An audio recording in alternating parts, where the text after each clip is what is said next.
Hi everyone, this is Aaron Runk, and in my last tutorial we went over making an introduction part to our turning, and we used a lot of geometry as you can see from here making our part. In this tutorial we'll be going over importing a model and then adding features to it once it's been imported. So let's go ahead and get started. I'm going to go to Turn Mill and I'm going to hit Create New Document. Now make sure before we get started that you download these three files right here because they are going to be important. So I'm going to hit cancel over here. I'll come back to my download. Now right here we need to bring in this model, but this model is inside a zip file. So I'm going to double click it, and then if I try to drag it and drop it while it's still in the zip file, it will not work. So you need to extract it by either going through the extraction method, or I can right click, I can copy it, and I can simply paste it right there. Now when I drag and drop it into there, it will work. So I'm going to hit yes because I do want to import it. I'm going to change mine to pan so that way it looks a little bit easier for me. And I'm going to rotate it so it looks a little easier for you. So I'm going to go to next. I'm going to align it by picking the center of a revolved surface. And then I'm going to rotate a little bit more so you can see my Z's going the other direction. So I'm going to hit reverse Z. And then I'm going to hit next. And then I like to hit this right here. And then I'll rotate it around because I like to see it really showing the Z direction. Then I'm going to go to next. And I'm going to hit round, and then right here you'll see that my model comes in, but the boundary of the material is not online. So that's what this button right here will do. So I'm going to click that button, and you can see that it does center around the boundary of my model. So I'll go back to this view, and then I'll hit next. Now we're going to enter specific stock dimensions. We're going to put ours at 2 inches and 2 inches. And we're going to offset it 30 thousandths on each side. So this is what it should look like when you hit preview. I'll hit next. I want to put my 0 on the face of my model by clicking this right here. But I don't want it to be on the face of my stock. I want it to be on the face of my model. So I'm going to sneak it back a negative 30 thousandths. I'll hit preview. And then I'll hit next and finish. At this point in time, if you watched one of my other tutorials, you'll notice that I went next and I actually started recognizing all of these curves. Well, let's say I hit the cancel button, but I still want to get it done. So what I'm going to do is I'm going to come up here to construct. I'm going to go to my curve options. I'm going to go to curves around a surface boundary. Now here's that menu that looks pretty similar, but I don't want to make it into a curve yet. So mine came up and it had this box already selected. So if I hit preview, you'll see that it did come up with all of these. But what it's going to do is it's going to make this all one curve. Now I don't want to make it a curve. I just want the geometry.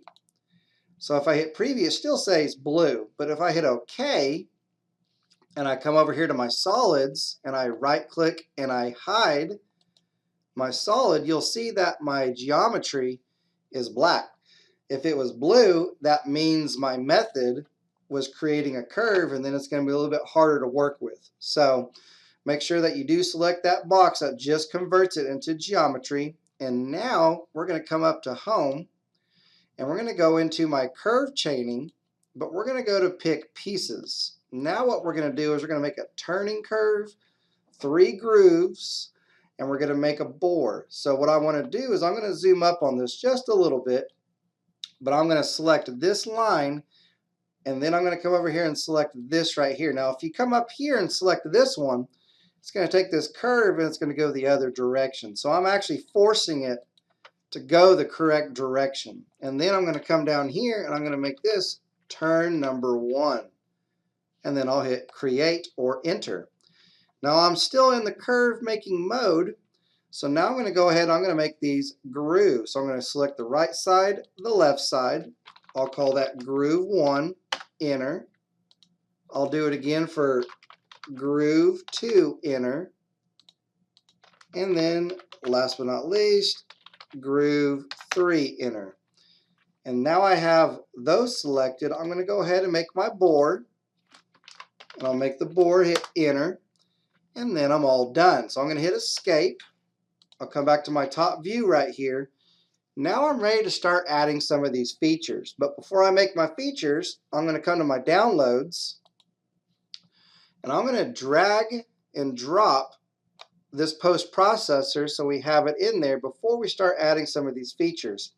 I'm also going to grab my Mazak machine, and I'm going to drag and drop it. It's going to give me a message. It's going to show my machine layout, and then I'm going to simply come back up here to my turning part. So what we're going to do is we just kind of prepped our machine before we made our features. We're going to come in here to features, and we're going to start simple by creating a face. So I'm going to create a face. It's going to have 30 thousandths in front of the model. When I click preview, it will show this right here. Now this 30 thousandths just represents how much raw material is out in front of my model. So that looks good. I'm going to hit next and finish. I'll click OK, and then I'm going to go ahead and make my turning and grooves. So turn, we'll come up to here to my turn. I'll hit next, and then I'll hit finish. Click OK, and then I'll do the same things for my grooves. I'll select groove from a turn. I'll select groove number 1. I'll hit next and finish, and I'll do that 2 more times. So again, groove, groove number 2, next and finish. Click OK. Go to another groove, groove number 3, and you don't have to go this fast. Remember, we're just learning. I'll click next and finish, and then I'll click OK. Now I'm going to come up to here, and I'm going to create a part transfer. So I'm going to go to features. I'm going to go to next on our turning, and I'm going to create a part handling feature. Now I'm going to click next, and I'm going to do a slug transfer. But if you'll notice, I have not made a new setup yet. So I do not have to make a new setup to do a slug transfer. So on my grab distance, I'll put it at 0.6, and on my feed distance, I'll put it at 700 thousandths. Then I'll hit preview. That looks good, and I'll hit next. This kind of shows some more of the options. I'm just going to leave it as the default, and click finish. I will then press OK, and we are now ready to start our second side. So we're going to go back into setups, and it's got setup number 2 and fixture ID number 2 already selected. I'm going to start operating inside the sub spindle, and I'm going to adjust my 0 to align with the stock face, but I want it to align on the other side. So I'll simply push the other side. But again, I don't want to be aligned with the stock. I want to be aligned with the model. So I'll type in a minus 30 thousandths, and I'll hit OK. Now let's say you went the wrong direction. All I'd have to do is come up to my setup, and I could go to properties. I could go back to my 0, and I could type it in one more time. So no worries on that. But I have it right. So what we're going to do is we're going to start adding features on the second side. The first one we're going to do is going to be another facing operation. So we'll hit next, 30 thousandths in. That means that there's 30 thousandths in between the face of my material and the face of my model. Now if there was 100 thousandths in front of there, I'd put 100 thousandths in there and then hit finish. But I don't. I just have 30 thousandths, so I'll hit preview and finish. Then I'll click OK. We'll come back up to features. I'll go next. We're going to make a turning for the second side. I'll hit next. Again, I can use the same turn. I'll hit next and finish, and then we can hit OK. And last but not least, we can make the bore feature from a curve by hitting next, next, and I'm going to come over here. I'm going to hit next, and you'll see that I want to have an operation to do a pre-drilled hole. So I'm going to make this a diameter of a 1/2 inch. We'll go 1 inch, 940 thousandths deep. I'll hit next, and you'll see it doesn't know what tool I want to use. So I'm going to hit next again until I get to my tool right here. It says bore rough. It doesn't know what tool to use. Now my last tutorial, I used a 1/4 boring bar. So I'm going to click that, and then I'll simply hit finish, and you'll see that it does have that tool selected for this operation. So I'll hit OK. I'm going to come up to my simulation mode, make sure I'm on center line, and I'm simply going to hit play, and we'll watch all this run. So you'll see my turning tool goes around the top. It's going into those grooves, kind of weird. It's doing the second side turning, and then it's going to do my pre-drilled hole. But uh-oh, now my boring bar was running, but it was running from the other side. Even though it is on setup number 2, it was coming from the wrong direction. So we've got some revisions that we definitely need to make to this. So let's start with the boring bar first. So I'm going to hit eject. I'm going to come up to my features and manufacturing. I'm going to go up to tool manager, and just like in our last tutorial, we're going to create a new tool from the lathe boring, and I'm going to make it the same size. So all the attributes, we're going to keep this tool, but we need to change the orientation, which is really easy. So I'm going to click new tool after I select it, and it's going to make a copy of this. Well, I don't want to make a copy of it. I don't want to change that one because that one's going to work for my other parts. I'm going to change this to EN 1/4 boring bar. Now you might be asking yourself, what in the world is that? Well, when I come into orientation, I have an EN orientation, so I'm simply going to click that, and I'll zoom out so we can see this, and you'll see that my orientation of my holder is now flipped the other direction. So I'm going to click OK. I'm going to hit yes, I do want to use this tool. I'm going to click OK and save. Now I'll come back to my board. Let's go to its properties. I'll come up to rough, and you'll notice it still has the original boring bar selected, but it thinks it should designate the EN boring bar because it has the right orientation. So I need to click the box, and I need to click apply, and then I like to double check by clicking on the finish. I'm going to click OK again, and then we're going to simply run it and see if it did fix that issue. So here comes my pre-drilled hole, and then just like that, we have the right boring bar in the correct side of the spindle. So now that that has been corrected, I want to look and see what's going on with my turning tool doing some of these undercuts right here, because I do have a spindle transfer that's going to happen. I don't want my tool going all the way back, and what I mean by that is I'm going to come up here to home. Let's change this to 3D simulation, and I just want to run to the next tool. So right here, if I'm doing a part transfer, I don't want to cut past this shoulder. So, and the same thing with the back side, I don't want to cut past this shoulder as well because I will have a chuck that's holding onto my part right here. So we're going to do a couple things. We're going to put a boundary limit on these shoulders from op1 to op2, and we're going to remove these undercuts that are being put in by that tool. So I'm going to hit eject. We're going to come up to our turn properties. Again, you can double click or you can right click and go to properties. We're going to go into rough. We're going to go into the turning tab. Now, boundary spindle side. This means I don't want it to go past a certain amount. Now we're going to change this to a minus 800 thousandths, which is that distance right there. I'm going to hit set and apply. Now right here, if you look, there's my boundary. So I don't want to go any further than that right there. Now it still might do an undercut. So we're going to have to look at that here in just a second. But I'm going to hit apply, and then I'm going to come up to my finish, and then it does take that same boundary and put it into location. I'm going to click OK. Now for the turn number 2, we'll go to its properties under rough, turn. I'll move this kind of out of the way so we can see it a little bit better for this side. Now on the boundary, we're going to put it at a minus 1 inch 300 thousandths and hit set.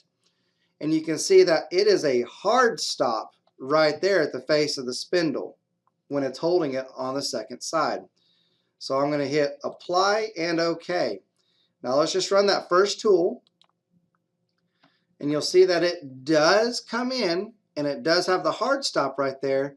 But if my tool is going to cut on the second side, I don't want any mismatch. So what I want to do is I want to remove that undercut. So I'm going to hit eject. I'll come back to turn number 1. I'm going to go right back to roughing. I'm going to go to turning, move this out of the way. Now right here where it says adjust to tool geometry, I'm going to put to remove all undercuts. I'm going to click apply, and then I'm going to do the same thing to my finishing. I'm going to hit remove all undercuts and click apply. I'm going to click OK, and I'm going to run it one more time. Now you can see that I am going far enough back, but I'm not doing that undercut. So let's see what the next tools look like. You'll notice that the grooving tool, it did all the work. My turning tool did not try to dip down in there when it was turning, so that remove undercuts fixed that. My facing is going to happen, and then my turning tool, and then I've got my pre-drill. I'll kind of rotate this. You'll see that it does go all the way through my part. And then I have my boring bar, and it's taking a pretty big cut. That's a very hefty cut right there, and like I said, it's a very small boring bar. And if I can make it, I'm going to do it. But I don't want to be that aggressive. So let's go back to my top view. Let's hit eject. And now I want to actually change some of these features in our machining attributes, meaning those depths of cuts that we just looked at on the turning and on the boring. I want to go ahead and fix all that without having to come to each feature and change it individually. Plus, I wanted to keep those attributes from now on. So I'm going to go to features and manufacturing. I'm going to go to machining attributes. I'm going to come to turn and bore. My rough depth of cut, I want it to be 30 thousandths. Notice how I put 2 decimals here, so you can't do that. And then on my finish for my Z, I want to change that to 2 thousandths, and I'm simply going to hit OK. Now if I come up to my bore and I go to rough and I go to boring, you'll notice that my depth of cut is now 30 thousandths and that my Z allowance is 20 thousandths. So from now on all of my machining attributes going forward, it's going to keep those values. So I'm going to hit OK, and I'm going to hit home. I want to run this in centerline mode so we can see those depth of cuts change, and I'm simply going to hit play. So you'll see my depth of cuts have been reduced to 30 thousandths. I'm not dipping into the groove. My depth of cut on the other side is also 30 thousandths. And then when it comes to the end, I'm going to do my pre-drilled hole. And then you'll notice that my boring bar is now taking smaller depth of cuts as well and leaving 20 thousandths. So that looks really good. Now using your centerline simulation works really well for lathes, but we're going to go ahead and run this in 3D. We'll rotate this a little bit and we'll let her run.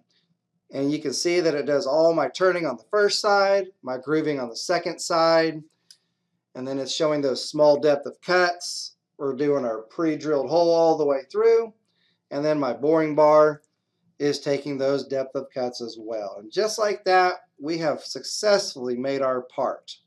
So now what I'm going to do is I want to go ahead and save all this so I don't have to do it again. So I'm going to go to File, Save As, and we're going to name this Intermediate Turning. And I'll hit Enter. And just like that, we have got all this saved and we are all done. So again, thank you for watching. I appreciate you taking your time to watch these videos, as they are helpful to me later on as they may be for you starting out. Again, my name is Aaron Runk. Please stay tuned for the future tutorials on lathes where we're going to go into mill turning with live tooling. If you'd like to check out my last video, it's down here. Again, thanks for watching.